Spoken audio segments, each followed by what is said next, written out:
भक्तों, दिव्य ज्ञान मार्ग चैनल में आपका हार्दिक स्वागत है। आज हम आपके लिए सावन सोमवार व्रत कथा लेकर आए हैं। सावन मास में सावन सोमवार व्रत कथा को सुनने का बड़ा ही महत्व है, तो चलिए प्रारंभ करते हैं। सावन सोमवार व्रत कथा इस प्रकार है। एक समय की बात है, किसी नगर में एक साहूकार रहता था। उसके घर में धन की कोई कमी नहीं थी, लेकिन उसकी कोई संतान नहीं थी। इस कारण वह बहुत दुखी था। पुत्र प्राप्ति के लिए वो सोमवार व्रत रखता था और पूरी श्रद्धा के साथ शिव मंदिर जाकर भगवान शिव और पार्वती जी की पूजा करता था। उसकी भक्ति देखकर एक दिन मां पार्वती प्रसन्न हो गईं और भगवान शिव से उस साहूकार की मनोकामना पूर्ण करने का आग्रह किया। पार्वती जी की इच्छा सुनकर भगवान शिव ने कहा कि हे पार्वती, इस संसार में हर प्राणी को उसके कर्मों का फल मिलता है और जिसके भाग्य में जो हो उसे भोगना ही पड़ता है। लेकिन पार्वती जी ने साहूकार की भक्ति का मान रखने के लिए उसकी मनोकामना पूर्ण करने की इच्छा जताई। माता पार्वती के आग्रह पर शिवजी ने साहूकार को पुत्र प्राप्ति का वरदान तो दिया, लेकिन साथ ही यह भी कहा कि उसके बालक की आयु केवल 12 वर्ष होगी। माता पार्वती और भगवान शिव की बातचीत को साहूकार सुन रहा था। उसे न तो इस बात की खुशी थी और न ही दुख। वह पहले की भांति शिवजी की पूजा करता रहा।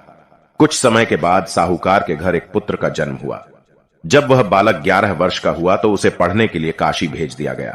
साहूकार ने पुत्र के मामा को बुलाकर उसे बहुत सारा धन दिया और कहा कि तुम इस बालक को काशी विद्या प्राप्ति के लिए ले जाओ और मार्ग में यज्ञ कराना। जहां भी यज्ञ कराओ वहां ब्राह्मणों को भोजन कराते और दक्षिणा देते हुए जाना। दोनों मामा भांजे इसी तरह यज्ञ कराते और ब्राह्मणों को दान दक्षिणा देते काशी की ओर चल पड़े।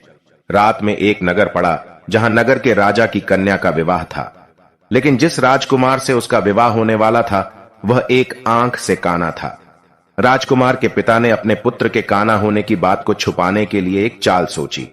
साहूकार के पुत्र को देखकर उसके मन में एक विचार आया। उसने सोचा, क्यों ना इस लड़के को दूल्हा बनाकर राजकुमारी से विवाह करा दूं। विवाह के बाद इसको धन देकर विदा कर दूंगा और राजकुमारी को अपने नगर ले जाऊंगा। लड़के को दूल्हे के वस्त्र पहनाकर राजकुमारी से विवाह कर दिया गया, लेकिन साहूकार का पुत्र ईमानदार था। उसे यह बात न्याय संगत नहीं लगी। उसने अवसर पाकर राजकुमारी की चुन्नी के पल्ले पर लिखा कि तुम्हारा विवाह तो मेरे साथ हुआ है, लेकिन जिस राजकुमार के संग तुम्हें भेजा जाएगा वह एक आंख से काना है। मैं तो काशी पढ़ने जा रहा हूं। जब राजकुमारी ने चुन्नी पर लिखी बातें पढ़ी तो उसने अपने माता पिता को यह बात बताई।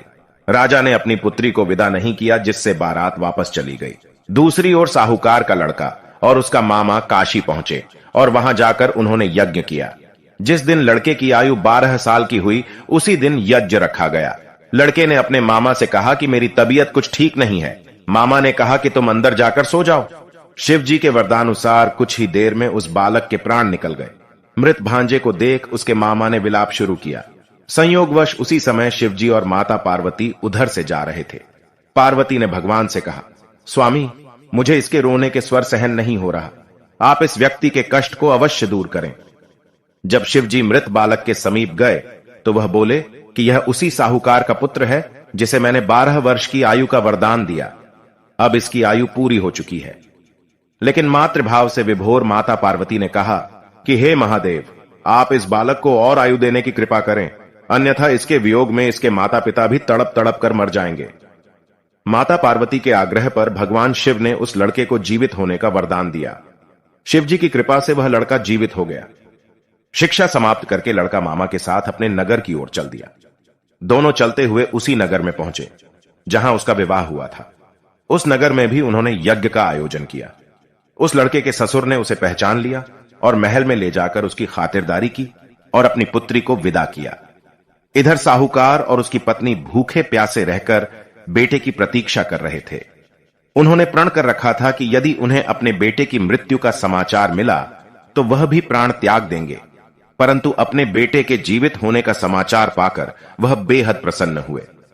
उसी रात भगवान शिव ने व्यापारी के स्वप्न में आकर कहा, हे श्रेष्ठी, मैंने तेरे सोमवार के व्रत करने और व्रत कथा सुनने से प्रसन्न होकर तेरे पुत्र को लंबी आयु प्रदान की है।